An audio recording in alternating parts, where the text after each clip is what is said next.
Covil Rubro-Negro, tudo bem com vocês? Na noite dessa quarta-feira, o Flamengo de Felipe Luiz fez história. Pela primeira vez em 28 anos, o Rubro-Negro foi a Bragança Paulista e voltou de lá com muito mais do que linguiça na bagagem. Voltou com os 3 pontos em cima do Massa Bruta, 2-1 em cima do Red Bull Bragantino de virada. Antes de falar sobre esse jogaço, eu preciso lembrar você que já está disponível o clube de membros aqui do Covil Rubro-Negro com 3 opções para você apoiar o nosso trabalho e, claro, fazer parte do clube de membros do Covil. Tem, por exemplo, leitura e resposta prioritária de comentários, emojis exclusivos para usar em qualquer uma das lives do canal. Tem também um selinho para mostrar quanto tempo você colabora com o canal que mais cresce no YouTube. Vídeos que só quem é membro consegue ver. Vídeos que chegam primeiro para quem é membro, como é o caso deste Ligado no Lance. Além, é claro, de sorteios exclusivos e um grupo de WhatsApp para você trocar ideia com outros membros espalhados pelo planeta Terra e onde as notícias do Mengão sempre chegam primeiro. Não perde mais tempo, clica já no Seja Membro, escolhe aquela faixa que cabe melhor no seu bolso, R$ 2,99, R$ 6,99 e R$ 14,99 por mês e venha fazer parte dessa família. Agora sim, meus amigos, vamos falar desse jogo. Era a receita da cagada, né? A rodada não começou boa para o Flamengo, o Palmeiras venceu o Fluminense de virada no Maracanã. O Cruzeiro somou um pontinho em São Paulo, dá para dizer que foi uma zebra, o empate com esse Corinthians é uma vergonha, mas os resultados não estavam ajudando muito e o Flamengo enfrentava um adversário direto, né? O Bragantino começou essa rodada como 3º lugar e o Mengão na 2ª posição, pressionado, né, pela vitória do Palmeiras, outros resultados também nada interessantes nessa rodada. E o Rubro-Negro enfrentava esse tabu, né, que eu citei, de 28 anos. A última vitória do Flamengo lá em Bragança Paulista foi em 1996. É bem verdade que em boa parte desse tempo o Bragantino esteve em divisões de acesso, né, esteve fora da elite do Campeonato Brasileiro. Só depois que a patrocinadora austríaca de energéticos foi lá e botou um dinheiro, fez a primeira SAF, digamos assim, do futebol, antes mesmo da legislação da SAF. Quando os austríacos botaram dinheiro, aí o Bragantino se estruturou, voltou para a primeira divisão e passou a enfrentar o Flamengo todo ano. Mas mesmo assim, nos últimos 5 jogos lá, foram 2 vitórias do Bragantino e 3 empates. Uma dessas vitórias, aliás, uma goleada. A gente já tomou de 4 lá. Jogar em Bragança Paulista é sempre muito complicado. Preciso fazer o registro, não foi no mesmo estádio que a gente está acostumado. O Bragantino manda os seus jogos no Nabi Abichedid, mas esse estádio está sendo reformado pela patrocinadora do clube. Vai demorar alguns anos aí para ele reabrir como uma arena moderna. Então, a patrocinadora, já sabendo disso, passou um ano reformando um estádio municipal lá de Bragança Paulista. O Cícero de Souza Marques está com uma capacidade de mais ou menos 12 mil torcedores. Uma estrutura bem parecida com o que a gente fez aqui no Rio de Janeiro na arena do Luso Brasileiro, né? A Ilha do Urubu, aquele estádio que existiu enquanto o Maracanã estava em reformas, né? Bom, estádio acanhado ainda assim, né? Um caldeirão, 12 mil lugares, né? Com bastante estrutura para a região. E o Flamengo foi para lá com muitos desfalques, né? 8 para ser mais preciso. Então, segura a lista. Fomos para lá sem Ayrton Lucas e Alexandro, né, os 2 laterais esquerdos que estão lesionados, o Danilo, que saiu lesionado no jogo contra o Fluminense, o Pulgar, que operou o metatarso do pé direito, então vai demorar aí uns 2 meses para voltar, Michael, que mais um jogo que ele está sentindo desconforto e não foi nem relacionado, o Plata, mais ou menos a mesma coisa, né, saiu no aquecimento do Fla-Flu e não conseguiu se recuperar, o Alan fazendo o controle de carga e o De La Cruz mais uma vez fora. E eu vou falar sobre o uruguaio lá no final do vídeo, porque até ganhando, até no topo da tabela, o Flamengo consegue se manter em crise, é inacreditável. Apaga um incêndio e já vem outro, né? Já falo sobre o De La Cruz. Com esse batalhão de jogadores lesionados, o Felipe Luiz levou a campo o seguinte time: Rossi, Wesley, Léo Ortiz, Léo Pereira e Varela, mais uma vez improvisado na lateral esquerda, o que mostra que o Vinha não tem condições de jogar 90 minutos ainda. No meio-campo, na vaga do Alan, entrou o Everton Araújo, e aí a gente teve o Jorginho e o Arrascaeta completando o meio. Lá na frente, Luiz Araújo pelo lado direito, Bruno Henrique pelo lado esquerdo e Pedro recuperando a sua vaga no time titular como centroavante. Bom, o jogo começou com o Bragantino em cima do Flamengo, né? Um jogo muito bem jogado. Primeiro tempo, que apesar de ter sido sem gols, foi muito agradável de ver, porque era correria para todo lado, trocação, ninguém estava aliviando, as faltas também estavam um pouquinho pesadas. O árbitro capixaba, que agora me foge o nome dele, é daqueles que não gosta de marcar qualquer faltinha, então foi um primeiro tempo muito bem jogado, nada picotado como a gente está acostumado a ver alguns adversários de baixo investimento, oi Fluminense, né, atuarem contra o Flamengo. A equipe do Bragantino teve uma pressão inicial, o Flamengo só entrou no jogo mesmo depois de uns 10 minutos, mas não conseguia chutar gol. A zaga do Bragantino conseguiu anular muito bem o time do Flamengo. Vamos lembrar que esse time é basicamente o mesmo que lutou para não cair até a última rodada do ano passado, e esse ano, por algum milagre divino ou dos energéticos que dão asas, conseguiu chegar mais lá em cima e está brigando desde as primeiras rodadas pelo topo da tabela, né? Eu diria que o título brasileiro, nesse momento, além do Flamengo, tem ali como postulantes o Cruzeiro, o Palmeiras e o Bragantino. Está sempre ali em cima, e Campeonato Brasileiro a gente sabe que é de regularidade. O primeiro tempo não foi o que a gente esperava, né? Porque o Flamengo não finalizou tanto, só viria fazer isso no segundo tempo, mas o segundo tempo começou com o Flamengo atrás no placar, né? Uma desatenção na saída de bola e 8 segundos foram necessários para o Red Bull Bragantino abrir o placar no comecinho do segundo tempo. Só que assim, se existe um lado bom de tomar um gol no começo da partida, né? No começo do segundo tempo, é que pelo menos o time acordou para a vida, né? Não foi, por exemplo, como no jogo do Santos, que tomou no final da partida e acabou se desesperando.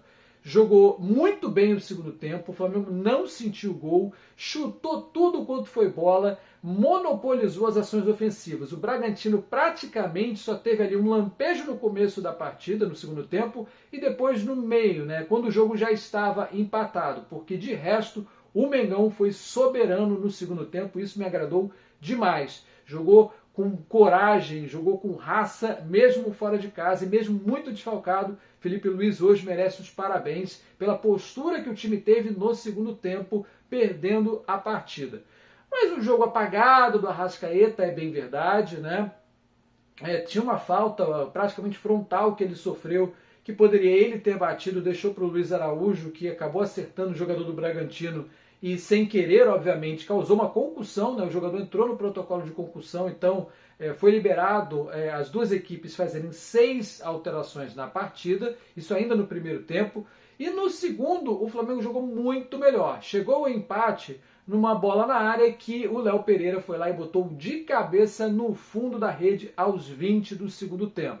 O Mengão já tinha mudado pouco antes, né? Saindo o Varela e o Luiz Araújo aos 16 do segundo tempo para as entradas, aí sim, de Vinha na sua posição original e do Alacian tocando o terror lá na ponta direita do ataque do Mengão. Bom, depois do gol, o Red Bull Bragantino sentiu muito, né, o bom momento do Flamengo, se retraiu inteiro, deu a bola no pé do Flamengo e só saiu no contra-ataque. Esse foi talvez o grande erro do Fernando Seabra, treinador da equipe de Bragança Paulista, o que acabou chamando o Flamengo para o seu campo de defesa, e mesmo com o frio, mesmo com muitos desfalques, o Flamengo não se poupou, foi para cima e teve a chance da virada, que saiu numa jogada que começou lá na esquerda com o Vinha, saiu costurando pelo meio, ele entrega para o Alacian, que dá de bandeja para o Wesley fazer o gol derradeiro da partida, já invadindo a área, 39 do segundo tempo, e o Wesley, né, quis o roteirista que marcasse esse gol, ele que provavelmente fez o seu último jogo com o manto sagrado, está muito perto de se transferir para a Roma da Itália. O Flamengo deu uma cozinhada nessa negociação, já falo mais dela, mas é isso, né, um garoto, cria do Ninho do Urubu, que subiu, foi xingado pela torcida, eu mesmo já falei muito mal do Wesley, já fiz muita piada com ele soube responder em campo, está numa fase espetacular, chegou à seleção brasileira e vai com todos os méritos para a Europa, saindo barato, merece muito mais do que a proposta que a Roma está oferecendo, mas nesse momento, até para fechar outras negociações, o Flamengo precisa de grana, então vai vender o Wesley provavelmente nos próximos dias. Talvez ele nem jogue no final de semana. Já foi um risco atuar lá em Bragança Paulista hoje, essa que é a verdade. Mas tá aí, risco corrido e risco pago. O Mengão saiu com um gol de virada no finalzinho da partida. E aí, coube ao Rossi fazer aquela cera, aquela milonga argentina para garantir os 3 pontos. Resultado fundamental, porque apesar do Cruzeiro ter empatado, né, com o Corinthians e seguir na liderança, o Flamengo agora está a 1 ponto do time mineiro e, vamos lembrar, com um jogo a menos para descontar esse jogo contra o Sport fora de casa, que ainda não tem data para ser realizado. Mas, de qualquer forma, né, o Flamengo segue ali, não contando com esse jogo do Sport, segue na cola do Cruzeiro, não deixa o Palmeiras passar, não deixa o próprio Bragantino passar o Flamengo. Então, foi uma rodada que começou mal para a gente, mas acabou sendo de forma proveitosa, né? Entre mortos e feridos, salvaram-se todos. Fato é, bom, vamos lá. Ainda teve, no finalzinho da partida, né, esqueci de citar, o Pedro saiu para a entrada do Juninho, que não acrescentou em nada, né, entrou só para jogar 5 minutos. Vamos lá, o Flamengo se movimentando no mercado, né? No começo dessa semana chegou ao Rio de Janeiro o Saúl Ñíguez, espanhol de 30 anos, ele que jogou com o Felipe Luiz no Atlético de Madrid, estava lá até recentemente, e vem para usar a camisa 8, né? Um excelente reforço para o meio-campo rubro-negro, mais um estrangeiro vindo por aí, contrato de 3 anos até dezembro de 2028. E assim, se o Jorginho pegar a primeira volância, ele jogar ali pela posição que estava fazendo o Gerson, o Arrascaeta, se voltar a descobrir o caminho do gol, vai ficar enjoado esse meio-campo do Mengão. Vale a pena dar um crédito. Claro, o Saúl está chegando agora, final de temporada, vai precisar de algumas semanas para se recondicionar. Não sei como é que vai ser feito esse trabalho pela preparação física do Flamengo, né, para não estourar o jogador logo de cara, mas é um reforço que coloca o Flamengo, sim, em outro patamar para brigar pelos títulos até o final da temporada. Se vai ser campeão, não sabemos, é claro que a gente espera que sim.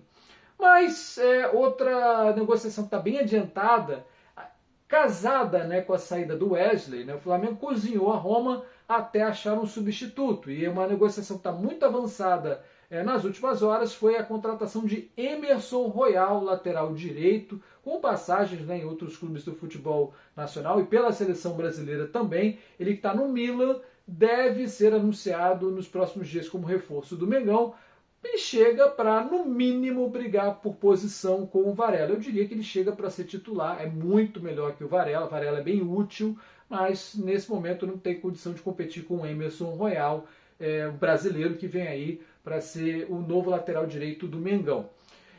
E outra negociação que pode pintar também, quem está cozinhando é o time russo, né, o Carrascal, o colombiano, que é alvo do Flamengo desde antes da parada para a Copa do Mundo. Então, uma negociação que vem se arrastando, está no futebol russo, não é fácil negociar com eles. E vamos aguardar em compasso de espera. Se traz mais 2 reforços, né, um lateral direito e um jogador para jogar no meio com possibilidade de ataque também, aí o time fica muito bem azeitado. A janela, que já é muito boa, pode virar excelente. Saída do Wesley é praticamente dada como certa, né? Por isso mesmo o Emerson Royal também está bem adiantado.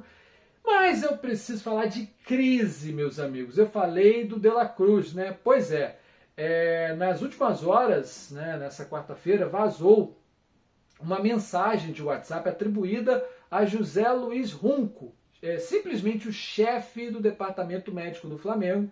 Ele teria esbravejado num grupo de WhatsApp com sócios, dizendo que o De La Cruz tem uma lesão irreparável, essas foram as palavras utilizadas pelo Runco, a mensagem atribuída a ele, né? Uma lesão irreparável no joelho, que ele tem um problema crônico também no outro joelho, e disse que para vender só se um outro clube quiser contratar e não que quiser ter ganho competitivo. Então, assim, se foi mesmo o Runco que mandou essa mensagem, escrachou o patrimônio do clube. Ele pode estar certo? Pode ser verdade o que ele falou? Pode.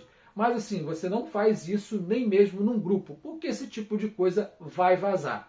O Runco não quis comentar, então já fico ressabiado de que realmente pode ter sido ele que falou, né, as abobrinhas que foram divulgadas. O Flamengo de manhã disse uma coisa, que não ia se pronunciar, as mensagens foram feitas em âmbito privado e tudo mais, mas no fim da tarde demitiu o José Luiz Runco, e para mim uma decisão acertada. Até demorou. Se era para demitir, tinha que ter demitido de manhã, quando o caso já estava explícito em tudo quanto era portal, né? Um sujeito que tem 70 anos de vida, tem mais tempo de carreira na medicina que eu tenho de vida, não pode fazer uma infração claríssima da ética médica, ainda mais sabendo onde ele estava trabalhando, né? O Runco tem passagens pela seleção brasileira, sabe muito bem os riscos da sua profissão, as responsabilidades da sua profissão, errou e errou feio. Volto a dizer, tudo que ele falou na mensagem atribuída a ele pode ser verdade. Pode ser que o De La Cruz tenha sido um caso aí muito estranho, lembrando que ele foi comprado no começo de 2024 na diretoria anterior. Tudo pode acabar sendo verdade, mas é uma coisa que não se expõe em grupo, nem se fosse da diretoria, que dirá em um grupo onde tem sócios, sabendo que isso vai vazar. Não é que pode vazar, vai vazar. Então, meus amigos, o Mengão segue na segunda colocação do Campeonato Brasileiro e o próximo encontro é com a Magnética, com a Nação Rubro-Negra no Maracanã. Domingo, 8h30 da noite, serão 2 confrontos seguidos contra o Atlético Mineiro, os 2 no Maracanã. Primeiro pelo Campeonato Brasileiro e no meio da semana que vem, aí a Copa do Brasil chegando pela frente. Um grande abraço a todos, até a próxima, tchau, tchau!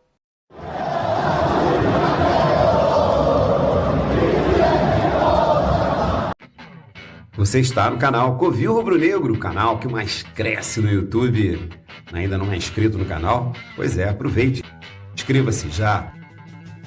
Curta os nossos vídeos e não deixe de acionar o sininho das notificações para você ficar sabendo de tudo que rola aqui no canal. E não deixe também de seguir a gente nas redes sociais, no Facebook, no Instagram e também no TikTok. É o Covil Rubro-Negro, o canal que mais cresce no YouTube.